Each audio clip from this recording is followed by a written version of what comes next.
कैसे हैं आप सभी। आज हम देखने वाले हैं डार्क प्लैनेट। मूवी की शुरुआत में एक नरेटिंग वॉइस हमें बताती है कि यह समय 2157 का है, जहां इंसानों ने पृथ्वी को पूरी तरह से संभाल लिया है। सारी लड़ाई खत्म हो चुकी है। ऐसी दवा बन चुकी है जिसकी एक गोली से दुनिया की हर बीमारी को खत्म किया जाए। और अब जब इंसानों ने पृथ्वी को संभाल लिया है तो उन्होंने एक कदम आगे बढ़ने का सोचा ताकि पृथ्वी जैसा एक और प्लैनेट ढूंढ पाए और वहां एक्स्ट्रा टेरेस्ट्रियल लाइफ मौजूद है उसके बारे में जान पाए। तो अब हम मैक्स नाम के एक लड़के को देखते हैं जो अपने स्पेसशिप को लेकर ऐसे ही किसी प्लैनेट की तलाश में निकला होता है। लेकिन जैसे वो डीप स्पेस में आता है, एक एस्ट्रॉयड उसकी स्पेसशिप से टकरा जाता है, जिसकी वजह से मैक्स को अपनी जान बचाने के लिए सबसे नजदीकी प्लैनेट पर लैंड करना पड़ता है। अब उस प्लैनेट पर आने के बाद मैक्स जैसे अपने स्पेसशिप से बाहर आता है, वो स्पेसशिप धमाके का शिकार होकर बर्बाद हो जाता है, जिस वजह से मैक्स का पृथ्वी से संपर्क बिल्कुल टूट जाता है। ना ही वो यहाँ से पृथ्वी जा सकता है और ना ही संपर्क करके किसी की मदद को बुला सकता है। बेचारा ये सोचकर तो एकदम परेशान हो जाता है कि मैं करूं क्या, ये तो बिल्कुल नई जगह है। लेकिन थोड़ी देर खुद को संभालने के बाद वो तय करता है कि उसे इस प्लेनेट को एक्सप्लोर करना चाहिए ताकि किसी तरह का कम्युनिकेशन सिस्टम उसको मिल जाए। उसके जरिए वो यहाँ पर पृथ्वी से मदद बुला पाएगा। साथ ही इस प्लेनेट की एक अच्छी बात ये होती है कि ये बिल्कुल पृथ्वी के वातावरण जैसा होता है, जिससे मैक्स को सांस लेने में कोई दिक्कत नहीं होती। अब मैक्स जैसे ही आगे बढ़ता है तो वहां पर जैफ नाम का एक सोल्जर आता है जो इसी प्लेनेट पर रहता है।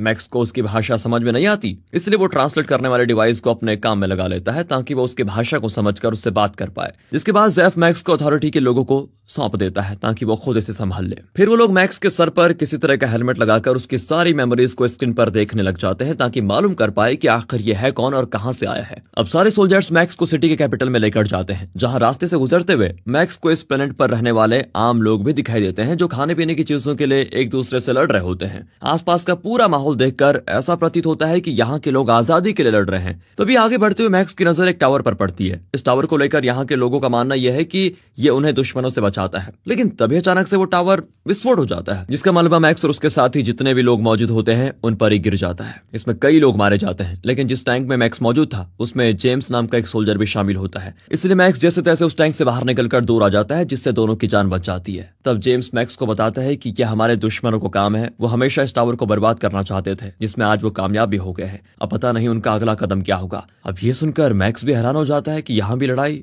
ये कहीं भी खत्म नहीं होती। मतलब दूसरी तरफ स्पेशल रिसर्च डिपार्टमेंट का हेड, जिसका नाम नॉमेड है, वो अपने एक साथी फ्रैंक से कहता है कि मैक्स जहां भी है उसे तुरंत ढूंढकर मेरे पास लेकर आओ, मुझे शक है कि वो जासूस हो सकता है। इस पर फिर फ्रैंक मान जाता है और वहां से मैक्स को ढूंढने के लिए निकल पड़ता है। तो वहीं हम डेविड नाम के एक आदमी को भी देखते हैं। वो भी अपने साथी से मैक्स के बारे में जितना हो सके उतनी जानकारी निकालने के लिए कहता है। इधर फ्रैंक जैसे मैक्स को नॉमेड के पास लेकर जा रहा होता है, तभी उसको सीजर अटैक आता है और इसकी वजह से उसकी गाड़ी दुर्घटनाग्रस्त हो जाती है। फिर इस घटना के बाद वहां लोगों की भीड़ जमा हो जाती है और इस मौके का फायदा उठाकर मैक्स वहां से तुरंत भाग निकलता है और पूरी सिटी को एक्सप्लोर करना शुरू कर देता है। वहां से मैक्स एक क्लब में जाता है जहां उसकी मुलाकात राडा नाम की एक लड़की से होती है, जो कि असल में जेम्स की बहन है। वो दोनों आपस में बात करने लग जाते हैं, जहां मैक्स उसे अपने बारे में बताता है। लेकिन तब उसकी बहस वहीं पर बैठे दूसरे आदमी से हो जाती है। वो आदमी अभी तो मैक्स को कुछ नहीं करता, लेकिन जब मैक्स राडा के साथ क्लब से बाहर आता है तो वहां वो अपने गुंडों को लेकर आ जाता है जो मैक्स को मारने के इरादे से वहां पर आए थे। लेकिन मैक्स बड़ी आराम से उन सभी को मार गिराता है, जिसकी बहादुरी देखकर राडा उसे अपने घर लेकर आ जाती है और तब वहां पर जेम्स भी आ जाता है। अब मैक्स उनसे इस प्लेनेट के बारे में पूछता है, जिस पर वो दोनों बताते हैं कि हमें इस प्लेनेट के अलावा दूसरे किसी भी जगह की जानकारी निकालना अलाउड नहीं है और जिस सिटी में हम रहते हैं उस अथॉरिटी चलाती है, जिसका लीडर टॉम नाम का एक आदमी है। उसी ने हम सबकी प्रोटेक्शन के लिए पूरी सिटी में टावर लगाया है। लेकिन बाकी सिटी की अथॉरिटीज चाहती हैं कि सारी सिटी एक साथ होकर काम करे, लेकिन हमारी सिटी ऐसा नहीं चाहती। इसलिए बाकी सिटी जितनी भी है वो हमारी दुश्मन बन चुकी है, जो हम पर हमला करती रहती है और हमें पूरी तरह से बर्बाद करना चाहती है। ये जानकर मैक्स हैरान हो जाता है, जिसके बाद जेम्स मैक्स को भी सोल्जर की ट्रेनिंग देना शुरू कर देता है ताकि वो भी दुश्मनों से खुद को प्रोटेक्ट कर पाए। साथ ही राडा और मैक्स धीरे धीरे एक दूसरे को पसंद करने लग जाते हैं। अब कैप्टन के कहने पर मैक्स और जेम्स के साथ बाकी कुछ सोल्जर्स एक मिशन पर जाते हैं। उस मिशन के अनुसार उन्हें कुछ रेबल्स को पकड़ना होता है, जिन पर अथॉरिटी को शक है कि शायद उन्होंने टावर को विस्फोट करने में दुश्मनों का साथ दिया हो। मैक्स जब उन रेबल्स के पास जाता है तो उसे वो सारे बिल्कुल नॉर्मल इंसान दिखाई देते हैं, जिन्हें बस अपने परिवार के साथ शांति से रहना पसंद है। तो आखिर ये लोग रेबल कैसे हो सकते हैं, ये उसके दिमाग में आ रहा होता है। लेकिन तब भी उन्हें पकड़कर अथॉरिटी के पास सौंप दिया जाता है, जहां उन्हें बहुत बुरे तरीके से मारकर ये पूछा जाता है कि क्या तुमने उस टावर को उड़ाने में दुश्मन की मदद की थी। जिस पर वो सारे लोग इतनी तकलीफ सहने के बाद भी इस बात को मानने से इनकार कर देते हैं कि उन्होंने टावर को गिराया है। अब मैक्स जेम्स से कहता है कि मुझे नहीं लगता कि रेबल्स बुरे हैं, वो आम इंसान ही तो हैं जिन पर हम जबरदस्ती अत्याचार कर रहे हैं। इसलिए अब मैं उन्हें अथॉरिटीज के लोगों से बचा कर ही रहूंगा, कुछ भी हो जाए।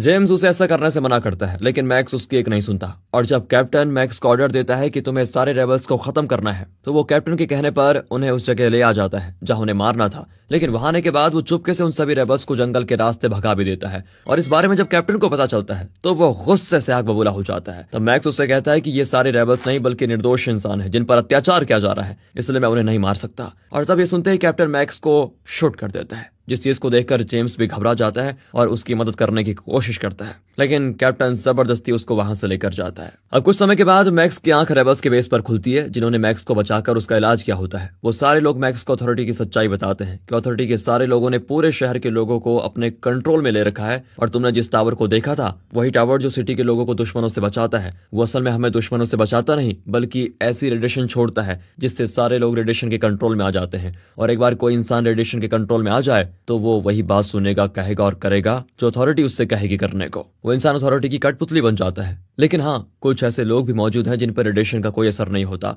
और जब भी रेडिएशन की वेव उस इंसान के साथ से गुजरती है उसे सिर्फ सीजर अटैक आ जाता है। और इसी अटैक की वजह से अथॉरिटी को मालूम पड़ जाता है कि इन लोगों पर रेडिएशन का असर नहीं हो रहा, इसलिए वो ऐसे लोगों को रेबल बताकर उन्हें मारने का ऑर्डर दे देते हैं ताकि सारे रेबल मिलकर अथॉरिटी के खिलाफ ना हो जाए। और लगता है तुम्हारे अंदर भी वही खास बात है, तभी तुम्हारे ऊपर रेडिएशन का असर नहीं हो रहा। अब ये सुनकर मैक्स और हैरान हो जाता है और ये तय करता है कि उसे किसी भी तरह अथॉरिटी की सच्चाई लोगों तक लानी ही होगी। मैक्स सभी से कहता है कि सुनो मेरी बात, हमें इस सारे टावर को उड़ा देना चाहिए ताकि सभी अथॉरिटी की कंट्रोल से बाहर हो जाएं। इस पर ये सारे मान जाते हैं। तब मैक्स उनकी टीम को लीड करते हुए एक टावर के पास जाता है। जाने के बाद वो सारे सोल्जर्स को मारना शुरू कर देते हैं, इसलिए सोल्जर्स भी उन पर हमला कर देते हैं जिसमें कई सारे मैक्स के साथ ही मारे जाते हैं। लेकिन तब भी मैक्स उस टावर में बॉम्ब लगाकर उसे उड़ाने में कामयाब हो जाता है। लेकिन उसके कई साथी मारे भी जा चुके होते हैं तो उसे इस बात का बहुत दुख भी होता है। अब मैक्स वहां से जेम के पास आता है जिसे देखकर वो हैरान भी होता है और खुश भी। फिर मैक्स उसे टावर की सच्चाई बताता है, लेकिन जेम्स को इस बात पर पूरा भरोसा नहीं होता कि अथॉरिटी ऐसा कर सकती है। उसे ये यकीन होता ही नहीं कि ये टावर उनकी रक्षा नहीं बल्कि उन्हें कठपुतली बनाने में मदद कर रहा है। वो इसीलिए क्योंकि जेम्स ने अपना पूरा बचपन यहीं पर गुजारा है। लेकिन इसी बीच वहां पर सोल्जर्स आ जाते हैं और उन पर हमला कर देते हैं जो यहाँ पर उन्हें पकड़ने के इरादे से आए थे, क्योंकि सोल्जर्स को पता चल चुका था कि मैक्स को सच्चाई पता चल चुकी है और उसकी टीम भी है अब, और उसके साथ जेम्स और राडा भी शामिल है। मैक्स और बाकी अब उनसे लड़ने की कोशिश करते हैं, बट सोल्जर्स की तादाद बहुत ज्यादा हो जाती है जिस वजह से वो पकड़े जाते हैं। इसके बाद उन्हें जेल में बंद कर दिया जाता है जहां पर मैक्स के और भी साथी हैं। जाने के बाद मैक्स की मुलाकात जेफ से होती है जिसे भी रेबल होने की वजह से यहाँ बंद किया गया था। मैक्स उन सभी को बताता है कि हमें कैसे भी करके इस जेल से निकलना होगा ताकि हम सारे टावर को खत्म करके लोगों को अथॉरिटी के चंगुल से बचा पाएं, जिस पर वो सारे लोग मान जाते हैं। इसके बाद नॉर्मा डेविड के पास आकर कहता है, मैंने सुना है तुम किसी मैक्स नाम के इंसान की तलाश में हो, अगर वो तुम्हारे पास है तो उसे मुझे सौंप दो, मैं उसके बारे में तुम्हारे बॉस टॉम को बताना चाहता हूँ। लेकिन डेविड कहता है कि मैं मैक्स को नहीं जानता। साथ ही डेविड को भी सीजर अटैक आ जाता है। इसका मतलब साफ है कि वो भी रेबल में से एक है, लेकिन सारे लोगों से उसने अपनी पहचान छुपा के रखी हुई है। दूसरी तरफ मैक्स जेफ और एक कैदी के साथ चुपके से जेल के बाहर आ जाता है और वहां से टावर को विस्फोट करने निकल जाता है। लेकिन थोड़ी दूर आने के बाद उन पर कुछ रोबोट्स हमला कर देते हैं, इसलिए वो सभी जल्दी से इधर उधर छुपने लग जाते हैं ताकि सारे रोबोट से बच पाए। वहीं डेविड को जब पता चलता है कि मैक्स की बॉडी भी रेबल की तरह है जिस पर किसी रेडिएशन का कोई असर नहीं होता, तो वो अपने एक साथी को तुरंत आदेश देता है कि जाओ और मैक्स को कहीं से भी ढूंढ कर मेरे पास लेकर आओ, वो भी जीवित। पर याद रहे, इस बारे में किसी को कानो कान खबर नहीं होनी चाहिए, वरना मैं तुम्हें जिंदा नहीं छोड़ूंगा। और इस पर वो उसकी बात मान जाता है। इधर मैक्स जेफ और उस आदमी से कहता है कि क्या हो अगर हम अथॉरिटी के सेंटर को ही उड़ा दे जहां से वो सारे टावर को कंट्रोल करते हैं, मतलब जहां से सारे टावर्स को पावर मिलती है। इससे होगा ही कि सारे टावर्स एक साथ बंद हो जाएंगे। लेकिन जेफ कहता है कि ऐसा पॉसिबल नहीं है, टावर को बहुत ही अलग तरह से डिजाइन किया गया है जिसके बारे में कोई नहीं जानता कि वो ऑपरेट कैसे और कहां से होते हैं। अब ये सुनकर मैक्स फिर परेशान हो जाता है कि आखिर करे तो करे क्या करे। जेफ आगे बताता है कि साउथ में कई लोग रहते हैं जिन पर भी रेडिएशन का कोई असर नहीं होता, लेकिन उनका हमारी सिटी के लोगों से कोई लेना देना है नहीं, वो हमारी मदद भी नहीं करेंगे एक तो। तभी वहां पर एक ऑटोमेटिक टैंक आकर सभी पर हमला करना शुरू कर देता है, पर मैक्स जैसे तैसे अपनी जान पर खेलकर टैंक में घुस जाता है और उसके ऑटोमेटिक कंट्रोल सिस्टम को बंद कर देता है। अब मैक्स अकेले उस टैंक को लिए सिटी के बॉर्डर के पास आता है ताकि वहां से साउथ जाकर उन लोगों को अपनी टीम में शामिल होने के लिए मना पाए। पर बॉर्डर पार आने के बाद सोल्जर्स मैक्स को रोक लेते हैं। उन्हीं में मैक्स को जेम्स दिखाई देता है, इसीलिए वो उसे अपने टैंक में डालकर सारे बैरिकेड्स तोड़कर बॉर्डर के बाहर आ जाता है, जहां रास्ते में वो फिर से जेम्स को ये यकीन दिलाने की कोशिश करता है कि सच में अथॉरिटी रेडिएशन से सभी लोगों को कंट्रोल में कर रही है। तब जाकर जेम्स को इस बात पर यकीन होता है क्योंकि बॉर्डर क्रॉस करने के बाद उस पर रेडिएशन का असर कम हो गया था, जिसकी वजह से वो एकदम गुस्सा हो जाता है कि आज तक हमारे साथ धोखा हुआ है, और वो भी ठान लेता है कि अब मैं अथॉरिटी को छोड़ूंगा नहीं। इस पर मैक्स उसे अपने प्लान के बारे में बताता है कि हम साउथ जा रहे हैं, वहां के लोगों से मदद मांगेंगे ताकि सारे टावर्स को खत्म कर पाए, जिस पर जेम्स भी उसकी इस चीज में मदद करने के लिए तैयार हो जाता है। है। और इसी सीन के साथ ये मूवी यहाँ पर खत्म हो जाती है।